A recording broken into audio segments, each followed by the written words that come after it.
Alright, welcome to a behind the scenes video. My name's Shane. So this is how I make my gear videos on YouTube. I thought I'd just leave a GoPro set up in a few different areas and I'll explain a little bit about the process. I'm not sure how many people will be interested in this, but I figured it might as well be time to do something a little bit different. So as you can see, I'm turning on all the lights in the room. That's how everything starts. I think a lot of people think my setup is really complicated. I firmly believe you don't really need much to do a YouTube channel. I mean, look at a GoPro with some decent lighting, minus the fisheye look. You can get some really good results, even just with, you know, a camera, an action camera. You don't really need anything special. As long as the lighting's good, you should be good to go. So I got a couple of soft boxes which are on behind the camera or just above it. And the lighting down the back is stuff that's just new. I only just picked that up as of shooting this, and I can literally change the color of that light, and that's just something that I bought recently. It hasn't been something that is required on the channel whatsoever, but I figured it was time for a bit of a visual change. As you can see, I'm setting up my camera equipment. Now, if you're wondering what type of cameras I use, I shoot with two Panasonic GH5s and two Panasonic G85s. A huge shout out to Steve from Boston for the tip on the G85 back in the day. I love the picture quality I get out of these cameras, and they're really great for shooting because they have unlimited recording time. A lot of cameras, even in 2020, don't. If I'm shooting a podcast or a long form piece of content where I need the cameras to run for an hour, they'll run for an hour, and at the end of that hour, I'll get one big file. I much prefer this over file separation and file management nightmares that come with a lot of other camera brands, or the cameras that just stop after 30 minutes of recording. Now you can probably see on the desk down there, I have a switcher. It's just in front of the Kemper, but I'm still recording everything to SD cards. I've done a few videos recently with the switcher, but when you're on your own, it's not an ideal situation, and I always feel like I don't want to have to keep reaching over to the desk. When you're on your own doing the majority of the filming, it's much easier just to have or hit record on all the cameras and have a big file at the end. So I shoot with 3 or 4 cameras most videos, and that's enough that I can then take that into editing and choose the shots that I like. Now I get asked a lot of questions about Boston, who's on my seat there. He's actually my focus point. So after I'm done setting up my cameras and formatting the cards and all that kind of stuff, I lock my cameras not only on manual exposure, but I also lock them on manual focus. All I have to do is use the touch screen and it will focus on whatever I touch, and Boston, being exactly where I'll be sitting, is the perfect model for that particular situation. So I can use him as a setup, and then I usually move him out of the way. I get asked about that soft toy a lot. Not only is it a super cool souvenir, but it's something that actually helps with the process. Now, some cameras, of course, can autofocus better than others, but Panasonic's strength is not autofocus. Now, when it came to reviewing this particular guitar and shooting the video, I wasn't even sure what guitar I was pulling out of the box. I didn't check the specs up until the point of shooting the specs part of the video. I try to let whatever I'm doing the review of speak for itself. One of the biggest problems I see on YouTube is the fact that a lot of channels rehash information they've heard from other channels, and it's blatantly obvious. I remember when I got something wrong about the PV Bandit, I must have watched 10 or 20 videos saying exactly the same thing, so try to work it out for yourself is my best suggestion. I really believe you got to play your own way when it comes to gear, irrespective of what it might be known for, because there's a lot of people who might want a Gretsch guitar who don't play rockabilly or Americana, for example, who might play blues or rock or whatever, so you've just got to put your own spin on it, and that will help, at least in my opinion, make not only the filming process a bit easier, but also the guitar should give you some inspiration, and I like to really work with whatever my first impressions of an instrument are and whatever inspiration it gives me straight away.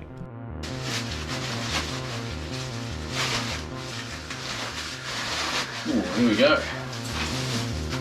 If the item is boxed like this, one thing I love to do is get rid of all the clutter. Now, you can see a lot of stuff on the floor. That's all out of shot, but it's also further back than it looks from the chair, so it's just the perspective of the camera.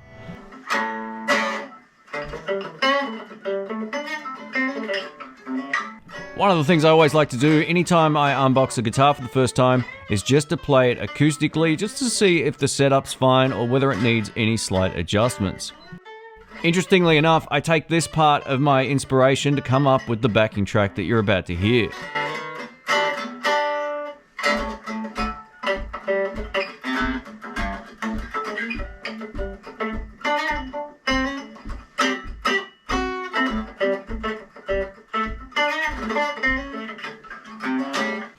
And for whatever reason, I'm thinking sort of funk blues. Now, while it might be ideal to have a pedal board set up 24/7, I don't. I usually just set that up as I need it, because a lot of the time I don't need my pedal board. But what I do love is having the Boss TU2 tuner on the floor. It's just an absolute mainstay. There's only one tuner that's better, and that's the Kemper. That's like $4,000. So yeah, the TU2 from Boss is awesome, but the Kemper just has the best tuning sensitivity ever. It's really, really great. So I'll use one or the other. A lot of the time when you see the Kemper on, it's just there because I really love the tuner. Now, as you've seen on the channel over the last few months, as the lockdown basically hit, I bought a drum kit and I'm really enjoying it. But there's a lot of different feels and styles that I just can't play. And anytime I'm thinking 16th note funk, like I was when I was just noodling around sort of incoherently before acoustically with the instrument, the best way to get this type of drum beat down was to use GarageBand. And while I have subscriptions to Real Drummers and all that kind of stuff, what I've learned about GarageBand is the fact you can easily get drums down that feel and sound great. You can change the dynamics, the feel, the complexity, everything, the mix of the drums. It's so much easier and faster to get exactly what I want with dynamics and with really great feel. Although I edit all of my videos on an Apple Mac now, I always thought GarageBand was aimed at kids. I didn't realize how powerful it was and just how great the drummers are. You can download different drummers, different kits, different feels, and you can get any number of combinations. It's really worth checking it out.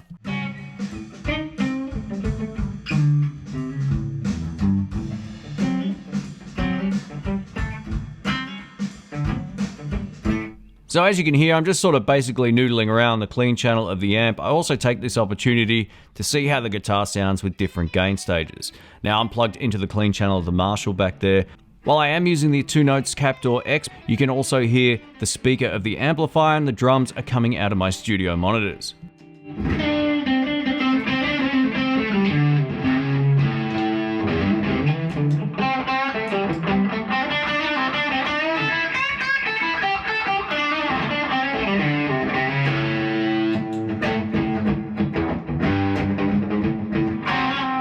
So that's pretty much it. I'll experiment around with different pedals, different sounds, just to see what it can give me. And as always, I'm kind of looking for the sound that's in my head, more so than the sound that's in anyone else's head. So if I can pull my sound out of it, or whether it's a different take on my own tone, then I'm happy. I go for something that's familiar, yet I want to try and find some inspiration with whatever guitar I'm reviewing.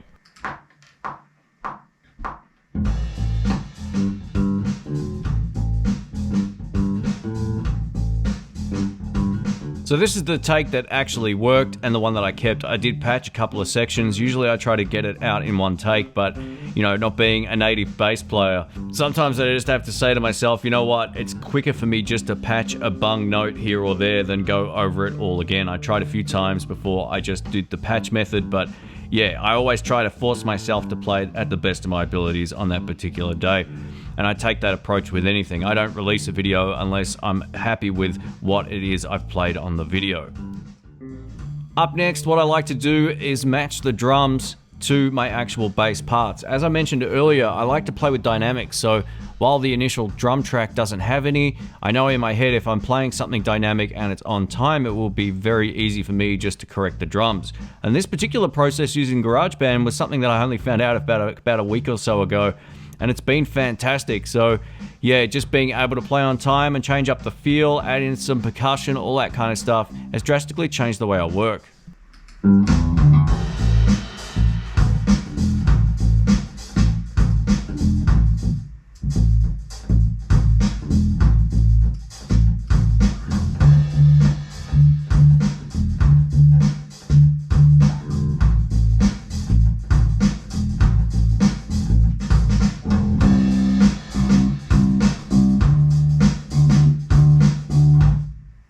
Because I'm new to GarageBand and the drumming software within it, this particular process can take around 20 minutes or so to get the drums exactly where I like it and to get the kind of vibe I'm looking for.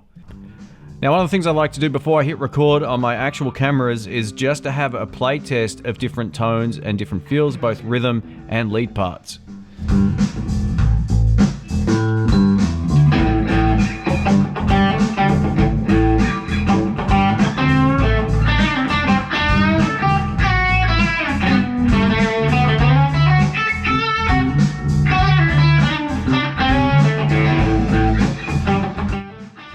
One thing I really like to do on the channel is experiment with different effects for different parts, and I really feel like a guitar should complement those particular parts and effects. So rather than just testing the guitar dead dry, I know a lot of people like that, but in an intro track or in a recording situation, odds are you want to add a little bit of flavor. So I try to make the intro jam sections a little bit more musical. Now the time it takes for me to come up with different parts for the intro track may vary from 2 minutes to 20 minutes. What you're looking at is 2000% faster than real time. So yeah, this particular one, I wanted to get right. Now, depending on how much time I actually have the item for, or how much stuff I actually have in the house for review, will determine how many cameras I set up for each shot. And sometimes for these intro tracks, if they're a little longer than normal, I'll opt just to have one camera and I'll move them around. So as you can see, this is the actual take you'll see in the video.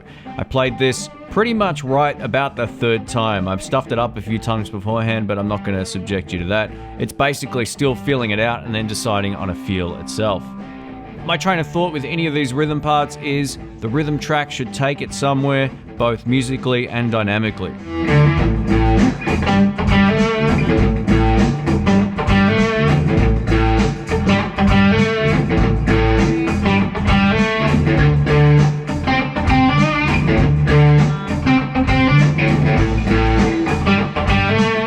So you can see me looking over at the project and the waveforms. The reason I do this is a visual reference for each of the sections of the tune, when I know visually when the drum track changes or when the song gets more dynamic.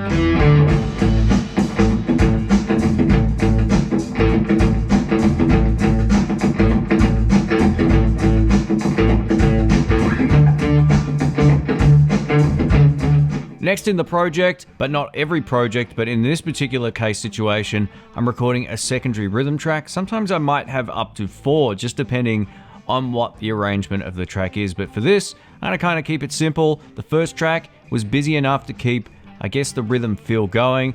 And this is just a little part using the VS Audio Vibler, which is one of the best pedals for creating this particular effect. This, again, is just me testing it out before I actually hit record.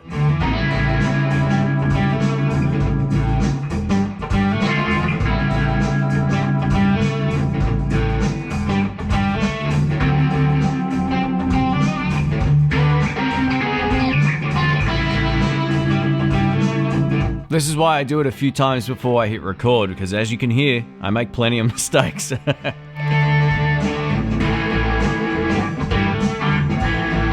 other reason too is I'm still filling out different ideas, so all of what you're hearing now doesn't get used in the final version. I actually come up with a much better part.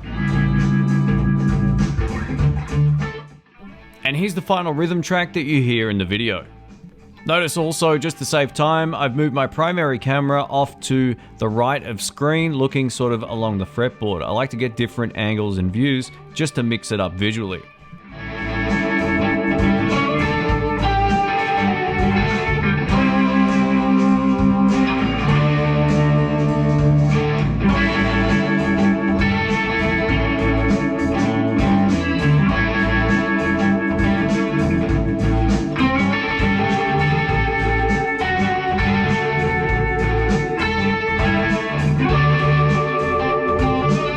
One of the things I'm always doing between takes is tuning up, but sometimes stuff still slips out, but the take was really good. So there's that compromise between it's still a good take, but man, the string slipped out slightly, or should I do it all again? That's what a lot of this is right now.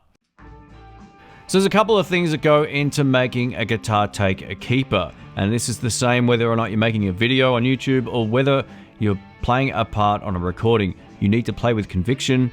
You also need to take the context of the song and groove behind you. So being that this is a funk groove, I'm playing fairly sparse at the start.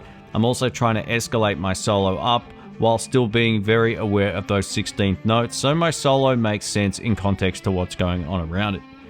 A lot of guitar players when you're first starting out will just play solos irrespective to what the drums are doing. Always listen to the drums. They're the key to making a solo sound great.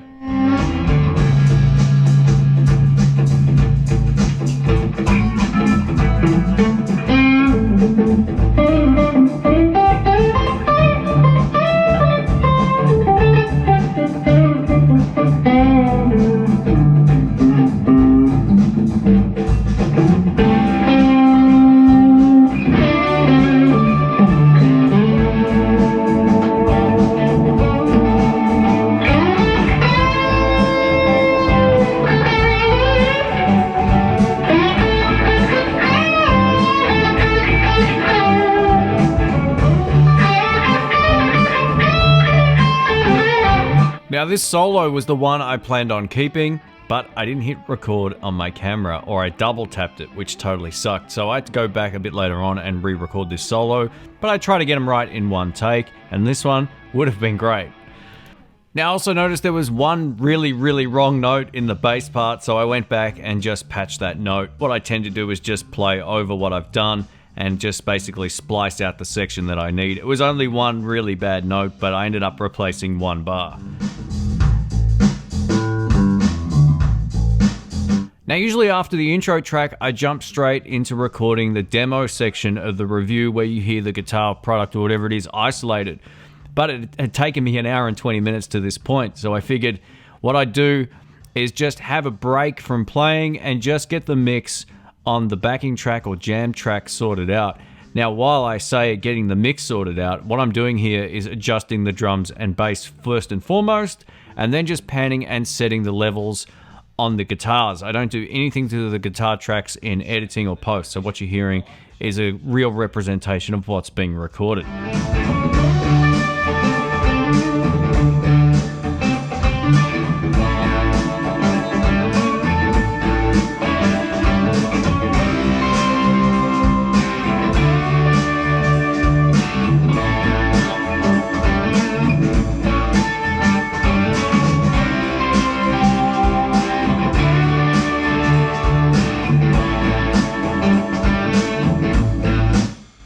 So I love doing this. You know, I used to work in IT, and fixing problems is nowhere near as satisfying as creating something from nothing. I really feel like, yeah, this is just too much fun. It's great. Like I started with nothing. I should save this, by the way.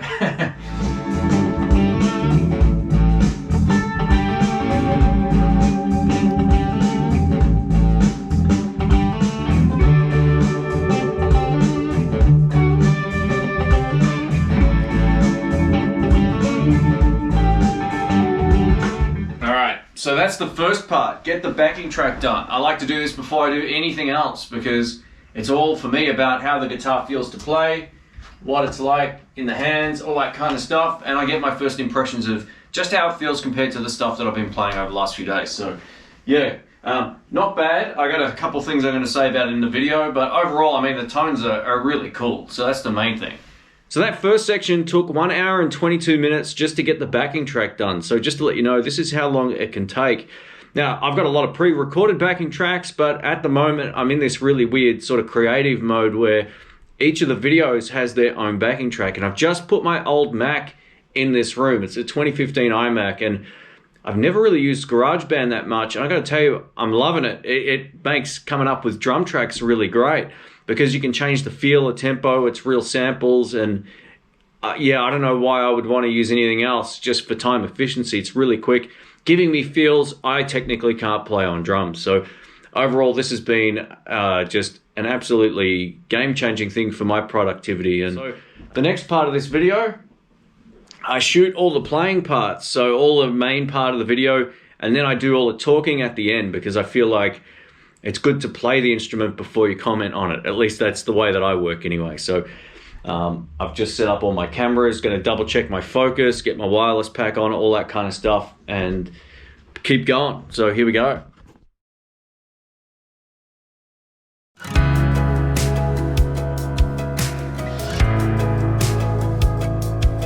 Now a lot of people use shotgun mics. I much prefer these lavalier microphones. Means if I turn my head or get out of the way, I can, you know, the way of the microphone, I'm never going to lose the actual audio. Shotgun mics, they sound fantastic, but yeah, you have to be seated in one place, and I like to move around a bit. So yeah, let's see how we go today. That should be good. 1 2 1 2. Audio's good. Audio's on. Double check the focus. So for this shoot, I'm using three cameras because I got 4 that I can use, but 3's enough. Yeah, manual focus is the savior, and manual exposure. If you don't have manual exposure, you're in a world of pain because every time you hold something up and you get a reflection, you're basically going to get the camera dipping down and making it look really dark. So I like to leave everything set manually. I also changed the LED color behind me to green to sort of match the guitar. Now, one of the things I'm doing now is just setting up the studio monitors to the preferred volume. Now, I can hear a mix not only out of the studio monitors, but I can also hear a mix or an amp tone coming out of my amplifier behind me. That's one of the advantages of the 2-Notes Captor X.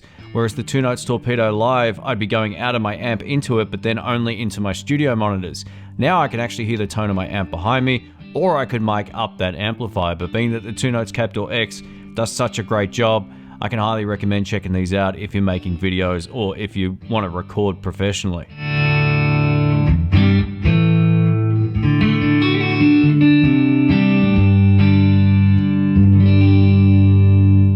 One of the best investments I've ever made on the channel, and something that just made sure everything was working, is that 31.5-inch Philips monitor back there. It allows me to see the focus peaking, which are the blue lines you can kind of see on screen. Wherever the blue lines are, that's what's in focus. I can also check to see if my wireless audio levels are fine, or if those levels ever stop moving, the batteries are flat, or something else has gone wrong. So having a big screen there has been phenomenal. I actually wish I had a few more of them because it just made life so much easier. I'd also like to get one more of these because there's been times where focus has let me down, or I've moved the chair and something's gone wrong. I just like a really immediate visual representation of what's going on. Now, these cameras do have those flippy selfie screen things, but they're so far away that it's really hard to know if you're in focus. So the reference screen is a huge lifesaver, and it was by far the best investment I made. What I like to do ahead of time is just get a few different feels in my head, so when it comes time to hit record like I've just done now, I'm good to go. Let's kick it off with some clean tones. I'm plugged into my Marshall DSL 40CR on the clean channel. This is neck pickup with the volume all the way up.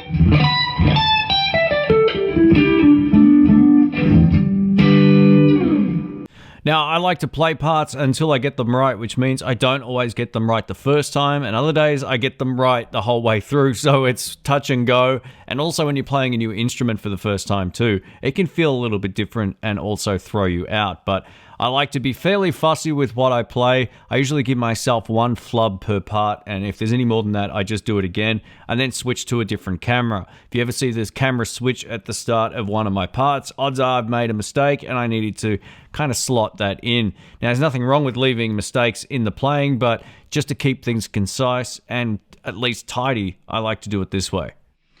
Now let's try it with a bit of drive, thanks to the Royal Flush Dual Overdrive pedal, just with some big chord stuff. Here we go, bridge.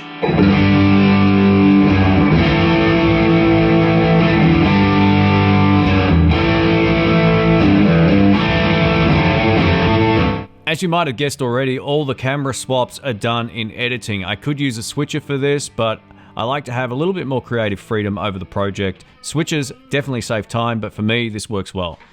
All right, how long did that take? 37 minutes, far out. That's longer than normal. I'm pretty tired today, no excuses, but yeah, some days are better than others. The next part of the project is pretty simple. I'm just holding the guitar up in front of the camera and I'm explaining the different specs, the color and so forth that goes along with the instrument. Now, I'm not much of a spec head, so if you see me looking towards the right, I'm generally looking at the specs on the website for the guitar, and I use those reference websites all of the time. I couldn't really care too much about specs on the most part. I only really care about fret height and neck shape, and they're the things that most players would look for, but I think a lot of people get overly carried away with specs and lose sight of if the guitar's good or not. That's pretty much what it comes down to. So I mix this up with not only how guitars feel in the hand, but also some of the technical details that I know some people really love to know. Now, in terms of the tuning stability, it did catch me a couple of times. It took me a while before I felt like it was going to hold tune. And that's probably because in Melbourne, Australia, as of right now, this probably hasn't been played for about 4 months. And it just came out of the box as well. So there's all those things working against the tuning stability. So I don't want to judge that. If I owned this, I'd rip the strings off straight away, replace the strings, and see how we went from there. But yeah, overall, it's a really nice sounding guitar. The last part of the process for me normally is just getting the intro and outro sections of the videos done. The way I like to work is to move the cameras as little as possible and the focus point as little as possible. So I tend to shoot all of the parts in order of where they would fall in terms of camera position, more so than just how you see the end result from start to end. I do the welcome at the end and I do the outro at the end as well, and then I edit that back into the video. And that also gives me more perspective about what I can mention at the start if there's something that I need to mention ahead of time. So I've already played the instrument by this time, and it's just the way that I like to work, and just having everything already set up and in focus makes for shooting these particular sections really easily. Now, one of the things I try to do, and this can take me 10 goes, is just to say something that's very coherent all at once. So I tend to have a thought in my head and I'll just say it as many times as I need to get it out to make it sound like I know what I'm talking about. There's plenty of times where I get tongue-tied and twisted and I lose my train of thought. It happens more often than not. So yeah, don't think that I get it right all of the time, because that is about as far from the truth as it gets. All right, so up next, I basically take all the shots of the guitar up close, and I usually use my GH5 from Panasonic because it's got this great stabilizer, and I usually double my frame rate, and yeah, it allows me to get some really great shots handheld, which saves a lot of time. Now, I always spray the guitars. I should do this the opposite way, but I've always just done things in this order, where I spray the guitar with fingeries and it gets all these dots everywhere. So I just get a microfiber cloth and kind of just clean up the headstock a little bit. It's just something I've got in the habit of doing lately, because otherwise, yeah, it can look pretty nasty. So all of what they call B-roll, which is all of photos and overlays and thumbnail pictures and all that kind of stuff, I shoot both photo and video for. Sometimes I can take a still out of video, and other times I'll just take lots and lots of different photos. Now, I'm no professional photographer or anything like that, but there's two lenses I really like using for this type of shooting. That's the 25mm f1.7 that I'm using now, and also the Leica 15mm f1.7. Both will give me drastically different results, but really quality results. Now, being that we're coming up to the end of the year, I want to try and get as many videos online as possible. It's always in my best interest, because I don't charge Sky Music to produce these videos. I don't charge any guitar company to produce my videos. So while I'm allowed to keep stuff sometimes from, when people send out pedals, I don't charge a fee. And, it's something that has given me freedom to pick and choose, which I really like. I want to keep this more fun than I want to keep it like just another job where I'm going to do stuff I'm not interested in. I've just swapped over to the 15mm f1.7 lens, and what I'm doing here is just getting some really great close-up shots as well as some wider angle fields of view, just to give me some thumbnail possibilities. Once that's all done, it's time to do some editing. Alright, so what I'm going to do now is literally just drop all the SD cards into my Mac over here. I went Mac a number of years back after being very opinionated on PCs being so much better, and then I got onto Final Cut and it changed my life and my productivity. I know PC has caught up a lot since then, but I just bought this computer a week or so ago because my old one was really starting to struggle, and I knew I'd have a whole lot of projects that I needed to do for Christmas time coming up. So yeah, it's anything to save time is worth the money long term, as hard as it is sometimes to want to spend the money. My old computer, which you saw in the other room, is one of these iMac computers, but from 2015. This is a 2020, and it's got 18 cores. Well, 18, it's sort of like, it's a 9-core CPU, but it's got like 18 all up, something like that. So it's really good. And what I do on this computer, I've got templates of folders that I just copy and paste, and then I can drop in all the SD cards. And if I need to find a particular part of what I filmed, I know exactly what folder it's in. This saves me all the hassle of going new folder, type it out, new folder, type it out. Like, I've got templates for everything. I'm really process driven when it comes to getting stuff done. As you can see from the way I work in my other room, I know exactly what I want to get into the video. Sometimes I forget stuff, I got to go back and fix it. But generally, because I've been shooting a lot more videos again lately, I'm much more just on autopilot when it comes to the formula and format. Where I'm not on autopilot is I'm trying to play some different stuff in the videos, and you probably saw me struggle a bit. That's because I was trying something new. I thought, oh, here's a good chord progression, let's work with that. And I'm also trying to write a new part or a new song in the moment. That was based on a song that I wrote years ago called Moving On. But that intro track is very different. So it's just a formula thing for me. If I hear a guitar and I get a sense of, okay, this makes me want to play funky, I'll kind of go with that. I used to approach guitar reviews like, oh, okay, so it's a Gretsch, I've got to play this or that. I don't do that anymore. I just do my thing because I feel like it's not going to be as good as if I try to really, or I'm going to spend way more time trying to play a sort of style of music I'm not as familiar with. So yeah, it's a strange process recording guitar videos. There's a million different ways to do them. This is just the way that I work. I transfer 2 SD cards at a time, and there's 4 all up, and this can take up to about 10 minutes. Now, I think when it comes to editing, my particular process has evolved over the years. When I first started out on YouTube, I didn't know what I was doing. It really felt like it took until about 2010 till I started getting a formula that really worked well for me. Now, one of my biggest influences when it came to upping the quality on the channel, and I spoke to Andy about this, was Andy Martin. His videos back at the Pro Guitar Shop days were some of the best online, and it was a real influence for me to up my game, and I'm always trying to push things forward. I really feel like while I wasn't copying his format of videos or anything like that, he was by far the biggest inspiration for me to sort of get my act together with lighting and better audio and all that kind of stuff, and I've never looked back. Now I've got multiple cameras, I've got a really unique way of recording that doesn't kill my ears, and the look and visual sort of cues of my videos are very different to a lot of others out there. Over the years, I've seen many people try to replicate other channels' videos. My suggestion is use that as some sort of ideal, but twist it and turn it into something that you can use for your own unique look. All right, thanks to a little bit of movie magic, the last solo that I recorded wasn't recorded on the camera, so I had to go do it again. And I've just finished the project. This is what a regular project looks like in editing for me. I have the intro, then I have the jam track.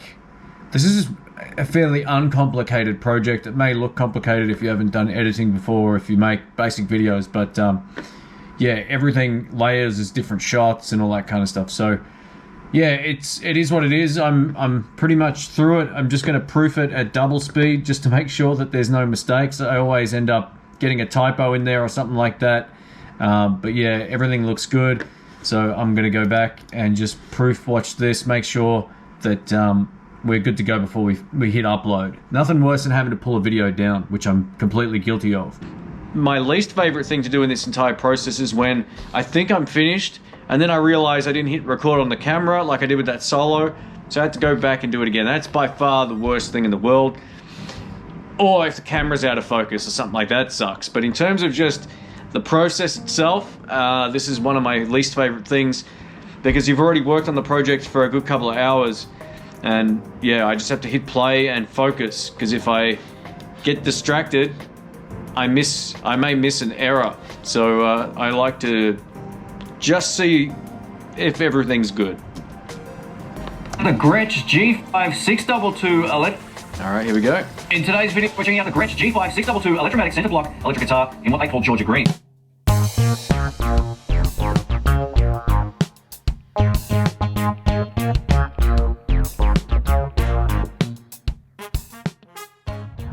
So there you have it. That's my whole process from start to end. I know I didn't show you a lot of the editing, but you know, editing's, I guess, a bit of a personal thing. You don't want everybody ripping your style off and all that kind of thing either, even though that does happen from time to time. But you know, I gotta think of that more as, you know, if they like what I do, that's a cool thing too.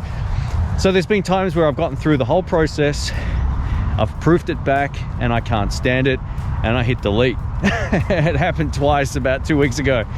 So everything I release, I put my best work into on that particular day. And sometimes I try doing that and I get through the whole process and I watch it back and I'm like, the video has no vibe. Like, delete it, start it again. Now there's times where I can, of course, salvage maybe the backing track portion, but I'll redo all the playing. Maybe the focus was out as well, as I mentioned earlier. So there's things that can make me want to start the whole process again. Just a few days ago, my focus went out on one of the cameras, and it was completely unusable. Not on my main camera, because I've got that hooked up to a monitor, but on one of my side cameras, and I only decided to use 2 cameras for that day. Sure, I could have got away with just one, but it's more visually interesting to have different perspectives of an instrument than just a straight up one shot. So yeah, that's the process. Finally got outside today. This is the end of me doing that entire process again for the behind the scenes video. So this part, all the rest of the editing is done, but this part will go in at the end. And this has taken me a good few hours as well. So thanks for watching. If you have any comments or questions or whatever about the gear, let us know in the comments below, and I'll leave links through to B&H for all the camera equipment, all that kind of stuff will be down there. So yeah, thanks again. Catch you soon. See ya.